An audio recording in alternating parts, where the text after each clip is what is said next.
나름 푹푹 찌지만 정치 파벌마 두 분 열심히 TBS 스튜디오로 달려왔습니다. 먼저 지치지 않는 땡벌 봉보로봉봉 봉봉봉. 난 이제 지쳤어요 땡. 이분은 안 지칩니다. 최진봉 교수입니다. 예, 봉침 많이 가져왔습니까? 그럼요. 늘 준비되어 있습니다. 자, 이어서 두 번째 정치 파벌마입니다. 시사평론계 루이 암스트롱. 서정욱 변호사 나왔습니다. 어서 오십시오. 예.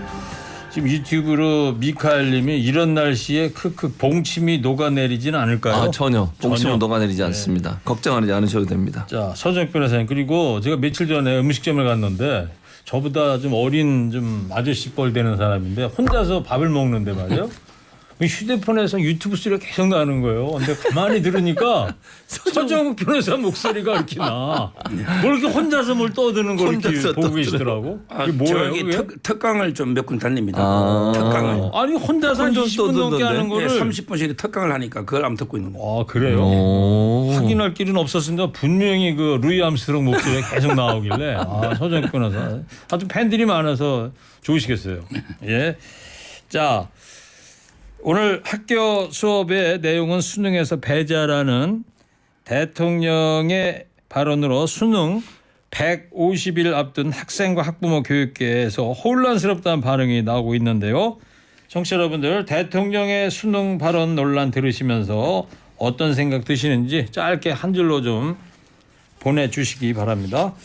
자, 오늘 오전에 이 얘기부터 할게요. 이재명 당대표가 국회 교수단체 대표 연설을 했습니다. 그러면서 불체포 특권 포기를 선언했습니다. 이 이야기를 한번 직접 들어보겠습니다.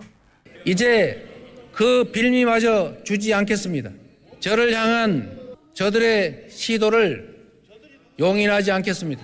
저에 대한 정치 수사에 대해서 불체포 권리를 포기하겠습니다. 소환한다면 10번 아니라 100번이라도 응하겠습니다. 구속영장을 청구하면 제 발로 출석해서 영장 실질 심사 받고 검찰의 무도함을 밝히겠습니다. 네, 오늘 상당히 뜻밖의 발표라고 보여지는데 네. 어떻게들 드셨어요? 맞는 말씀에 왜냐하면 미리 배포한 연설문은 없던 내용이에요. 아, 그래요? 네, 그러니까 기자들이나 이런 분들한테 미리 배포, 엠바고를 걸어서 배포를 하잖아요.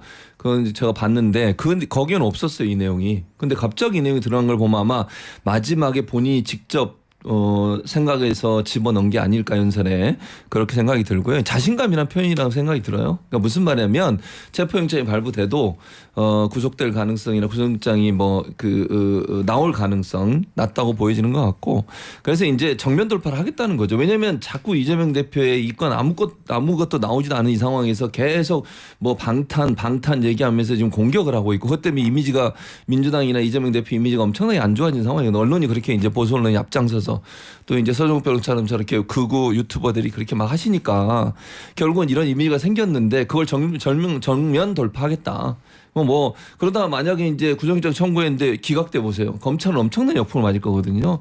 그런 점에서 본다고 하면 자신감의 표현, 더 이상 범죄와 연관돼 없다는 부분을 명확하게 보이기 위한 그런 태도가 아니었나 이런 생각이 듭니다. 저는 이제 본인이 옛날에 대장동 위례, 그다음에 성남 FC 이때 그 불체포 특권을 행사했잖아요. 근데 그때 오히려 구속돼야 된다. 찬성이 139표입니다. 반대가 138표.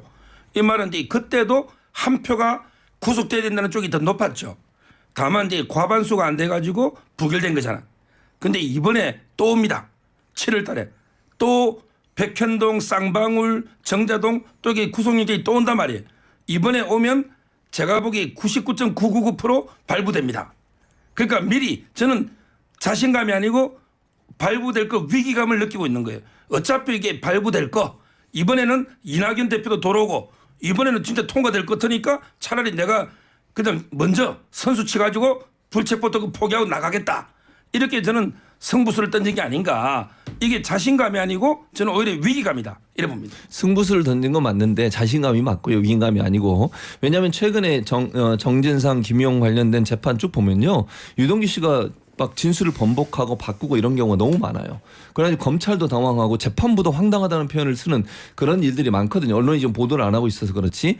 그런 점에서 본다고 하면 이게 얼마나 검찰이 수사를 무도하게 했고 정말 증거도 없이 그냥 유동규 씨 입 하나만 보고서 한 거 아니겠습니까? 백현동 문제도 이미 여러 번 언론에 보도됐지만 사실은 이게 국토부의 요청에 의해서 이루어진 거라고 하는 것이 본인의 주장이에요. 그리고 거기와 관련된 뭐 특별히 특혜를 줬다거나 이런 게 전혀 나오지 않은 상태에서 언론이 의혹 제기를 통해서 부풀려는 내용 이 부분이 너무 크다는 거죠. 근데 이거를 그냥 뭐 불체포 특권을 활용하게 되면 계속 이 문제가 언론에서는 방탄 얘기하면서 공격을 해오니 정면 돌파를 통해서 그 부분을 뚫고 나가겠다 이런 의지라고 보여집니다. 네, 자신감이냐 위기감이냐 두 분의 견해 차이를 좀 살펴봤고요.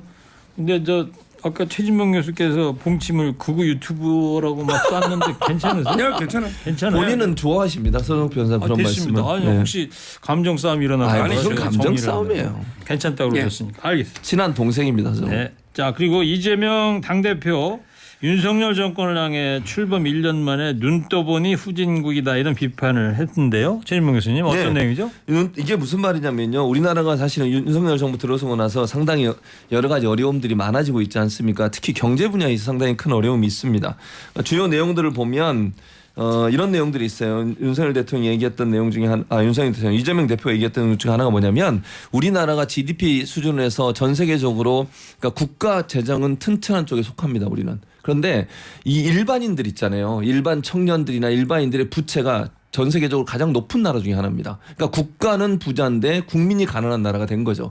그러니까 이 부분에 대해서 추경 예산을 편성해서 빠른 시간 안에 어려움을 겪고 있는 자영업자, 소상공인 이런 또 청년들 이런 분들 도와주지 않으면 엄청난 이제 후폭풍이 오는 거예요. 왜냐하면 가계 부채라고 하는 국가 부채에 영향을 미칠 수밖에 없어요. 근데 가계 부채 수준으로 뭐 우리나라가 최상이고 국가 부채는 저 밑에 있고 이런 상황이라고 하면 이게 정상적이냐 하는 부분들을 강조를 했고요. 미국이나 일본 같은 경우 뭐 200% 이상씩 부채가 있는데 우리는 50% 정도밖에 안 되거든요. 지금 이런 상황이라면 빠른 시간에 추경을 하자. 그것은 결국 우리 사회에 어려움을 겪고 있는 서민들의 경제 어려움 이런 부분들을 이겨내자 이런 의미로 말씀했다고 생각합니다. 저는 이제 왜 스스로 이렇게 비하해서 발언하는지 이해가 안 돼요. 지금 이게 외국에 나가면요. 우리 그 대한민국의 위상이나 국격이 상당히 높아요. 지금 이게 G7 거기도 이게 다 이제 우리도 G8 그 8위 안에 드는 이 정도로 이렇게 초대도 받고 인정을 받는 세계 속의 선진국입니다. 그런데 본인이 1년 만에 눈 떠보니까 후진국이다?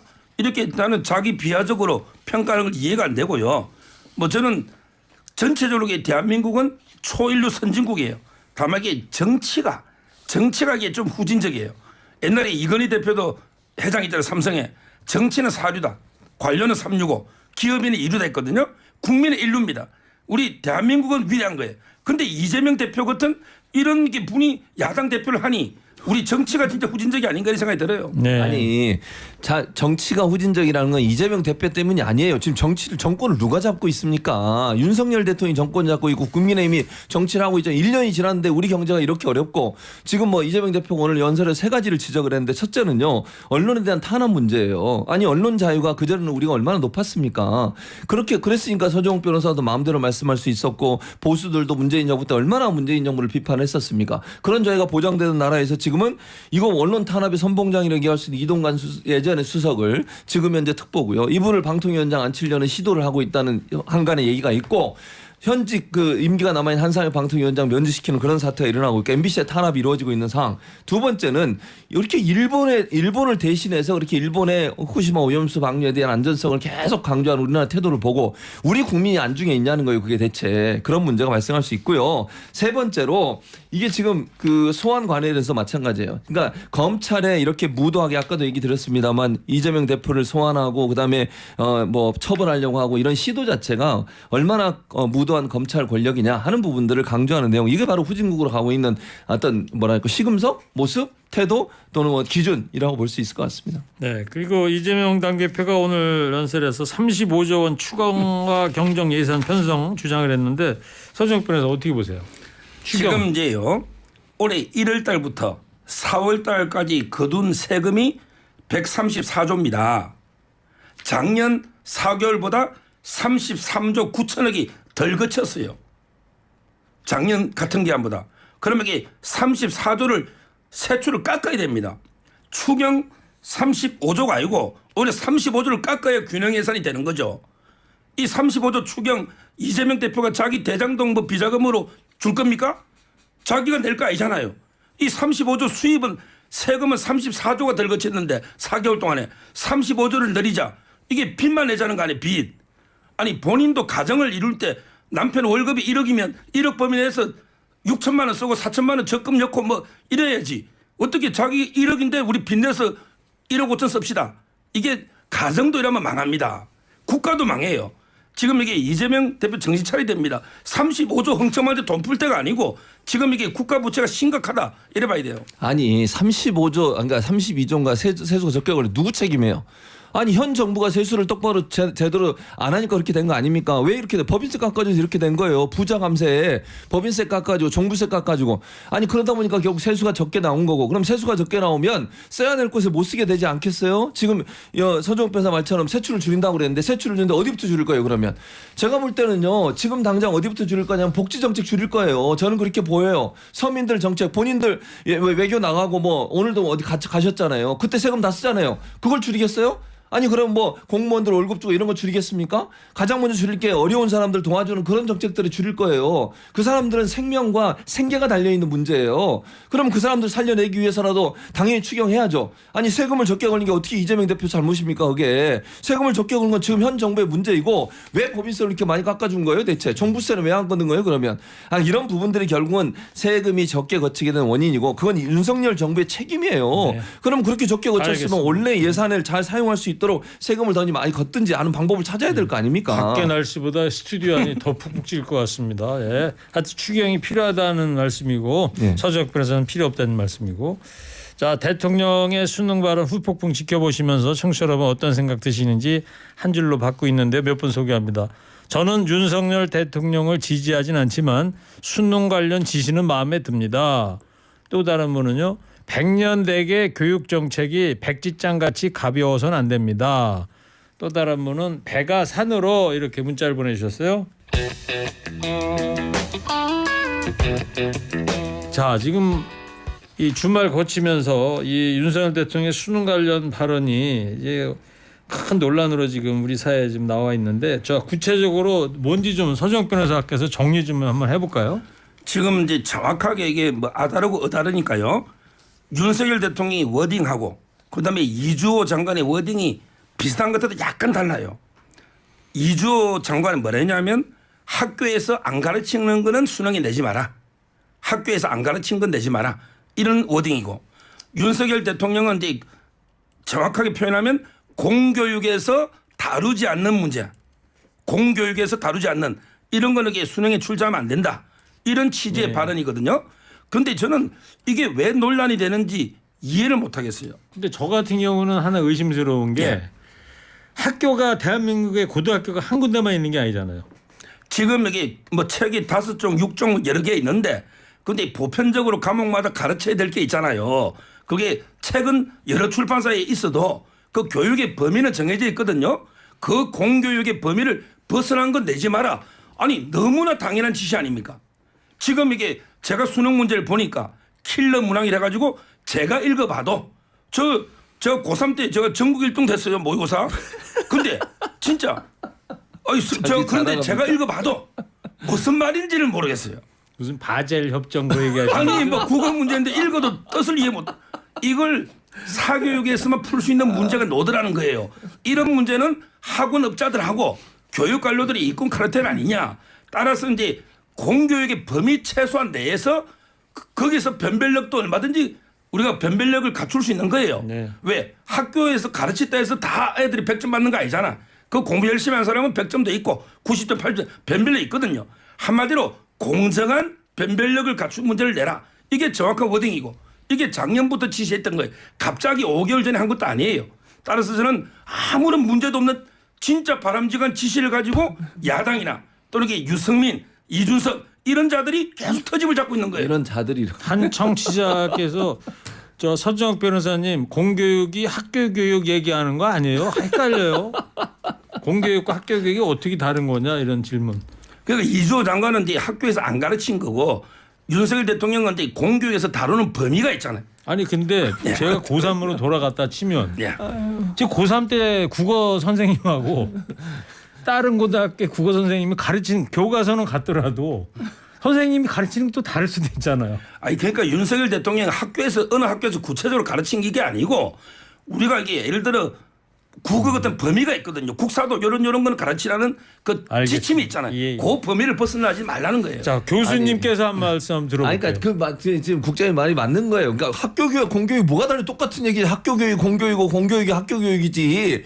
그다음에 같은 말이에요. 그걸 뭘 그게 다르다고 얘기를 하세요. 그리고 같은 교재를 갖고 선생이 가르치는 방식이 다르고 설명하는 방식이 다를 수 있는 거예요. 같은 내용이라도. 그러니까 공교육 안에서 선생님들이 설명을 잘하는 선생님이 있고 어떤 분은 선생님 중에 뭐 설명을 잘 안 되는 선생님도 있을 수 있고 그 사람의 스타일에 따라서 교육 방식이 다를 수 토론 방식으로 할 수도 있고 그냥 일방식 강의로 할 수도 있는 거 아니겠어요? 그러니까 그거는 방식의 문제인 것이지 공교육이나 학교 교육이랑 똑같은 말이고 그 안에서 가르치는 건 동일한 내용이에요. 그게 뭐가 다르다고 대통령실은 발끈해가지고 이조 장관이 한 말과 대통령이 한 말이 다르다고 뭐가 다릅니까? 똑같은 얘기지. 근데 문제는 뭐냐면 자 공교육에서 가르치는 것은 기본적 원리를 가르치겠죠. 그 원리가 잘 알고 있느냐고 물어볼 때는 어떻게 하겠어요? 문제를 내야 돼요. 문제를 내는데 교과서에 나와 있는 그 문제 예를 들면 예시 문제 그걸 내겠어요?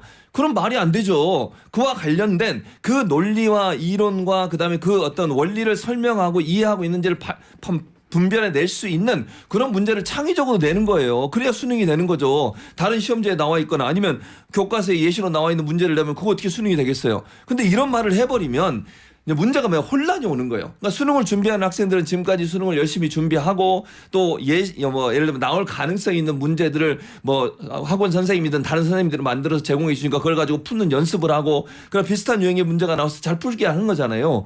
근데 대통령이 지금 5개월 남은 시점에서 이런 말을 툭 던져놓으면 수능의 정책적 방향이 다 달라져 버린다는 거예요.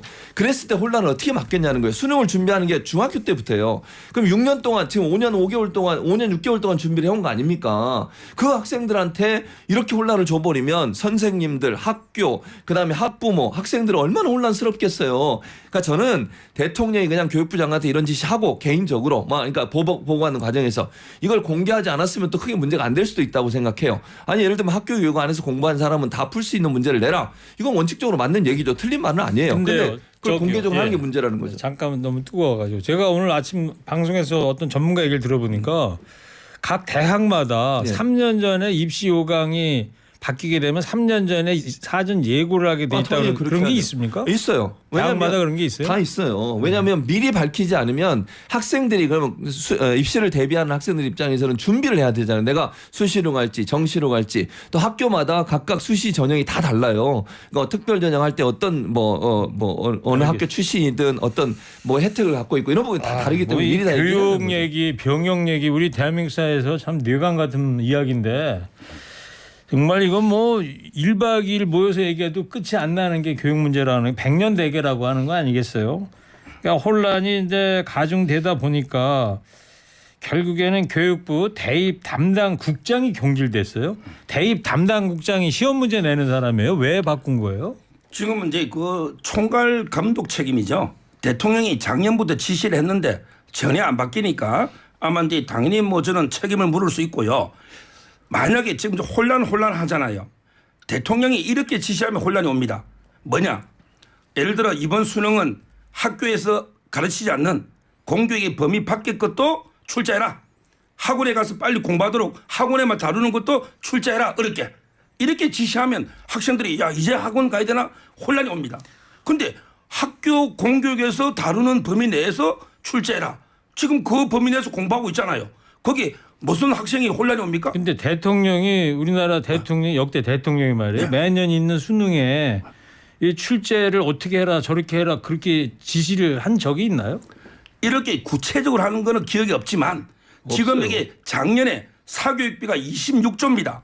한 달에 52만 원 들어요. 그리고 여기 작년에도 10% 이상 늘어서 기업형 학원이 많습니다. 이 과외 사교육은 만국병입니다. 만국병. 대통령이 교육개혁, 연금개혁, 노동개혁 주장하잖아요. 저는 대통령이 이런 것부터 해야 되는 거예요. 네. 그러면 사교육하고 좀 멀게 하려면은 쉽게 내면 된다는 말씀 같은데 정말 쉽게 내면 학교 교육 내지는 공교육 안에서 시험 문제를 낸다면 학생들이나 학부형들이 아파트 주변에는 학원에 안 보내나요? 아니 그러진 않죠. 왜냐하면 어느 학부모 입장에서는요. 첫째는 문제가 되는 게 뭐냐면 변별력이 제대로 잘 있을 거냐 하는 문제이고 두 번째는 아까도 말씀드렸지만요. 예시 문제나 아니면 기존에 있는 문제와 다른 문제를 내야 돼요. 그럼 창의적 문제가 들어가게 되면 그 부분에 대해서는 다양한 형태의 창의적 형태의 문제들을 접해보고 풀어보고 이래야 되거든요. 학생들 입장에서. 예. 근데 학교에서는 그걸 하는데 어떤 한계가 있다 보니까 이제 학원에 가게 되는 건데 물론 제가 무슨 저는 학원을 그 활성화시키고 이런 부분은 반대예요. 저도. 근데 지금 문제는 뭐냐면 서정욱 변호사 잘못 짚고 있는 게 뭐냐면 대통령 일을 한마디를 해놓으면 엄청난 파장이 있는 거예요. 그리고 담당 국장을 지금 경질해 버렸잖아요. 이 사람이 지금 수능을 5개월 앞두고서 경질이 되면 새로운 국장이 와서 대통령이 지시하고 이런 부분들을 받들어서 해야 되는 거 아니겠습니까? 물론 문제는 여기서 내는 거 아니고 대학교육평가위원회 거기서 냅니다. 네. 그러나 교육평가위원회도 사실은 영향을 받을 수밖에 없어요. 혼란이 온다는 거죠. 이거를 사교육에 대해서 예를 들면 얘기하면 또 다른 문제예요. 그거는 왜 수능 문제를 꺼내냐고요. 자, 5개월 남았다니까요. 그리고 유승민 전 국민의힘 의원이 대통령이 혼란을 야기하고 책임을 떠넘긴다. 이런 비판하는데 요거에 대해서 두 분 견해 좀 듣고 끝낼게요. 이건 왜 그랬냐면 유승민 의원은 이런 얘기 전 의원은 뭐라고 그랬냐면 지난번에 만 5세 초등학교 취학 문제 기억나시죠? 네. 그래가지고 그 교육부장은 경질됐어요. 박순자 5일 만에. 네. 교육부장은 교육부장 경질됐잖아요. 그것도 뭐냐면 장관과 대통령이 많이 달랐던 거예요. 그러니까 충돌이 일어났고요. 두 번째는 뭐냐면 지난번 그 노동부 장관 69시간 문제. 근데 도어스피싱 있을 때예요. 장관이 그렇게 얘기를 하니까 대통령은 나는 뭐 그런 짓이 한 적 없다. 이러면서 입장이 다른 것처럼 얘기해요. 그러니까 이게 똑같은 상황이잖아요. 지금 교육부 장관하고 마치 대통령실과 갈등이 있거나 의견이 다른 것처럼 비춰져요. 국민들이 얼마나 혼란스럽겠습니까? 그러면 뭔가 장관이 그러면 대통령이 말 안 한 걸 말했다는 게 되는 거잖아요. 지금 이조 장관은 보고하고 들어갔는데 거기서 들은 얘기를 한 거라고 얘기하는데 아니라고 얘기해버려요. 이렇게 되면 손발이 맞는 겁니까? 장관하고 대통령하고 뭐 하는 거예요 대체 지금. 네. 아니 유승민 의원은요. 이렇게 윤석열 대통령이 항상 무능하고 뭐 못한다고 뒤에서 칼을 등에 꽂고 있잖아요. 근데 왜 이 당에 붙어 있는 거죠? 저는 왜 윤석열 당에 붙어 있습니까?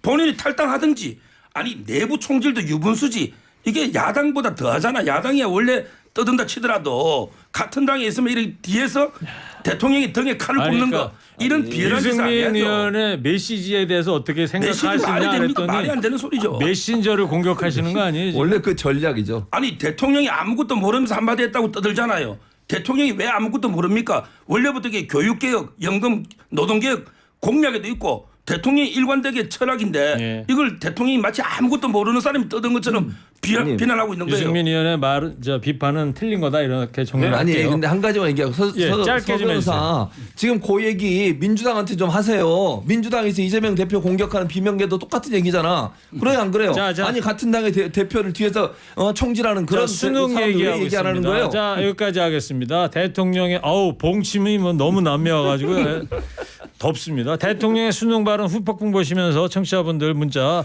몇 분만 더 소개합니다. 각 분야마다 전문가가 있듯이 지식을 갖추고 발언할 때는 신중하게 발표하시길 바랍니다.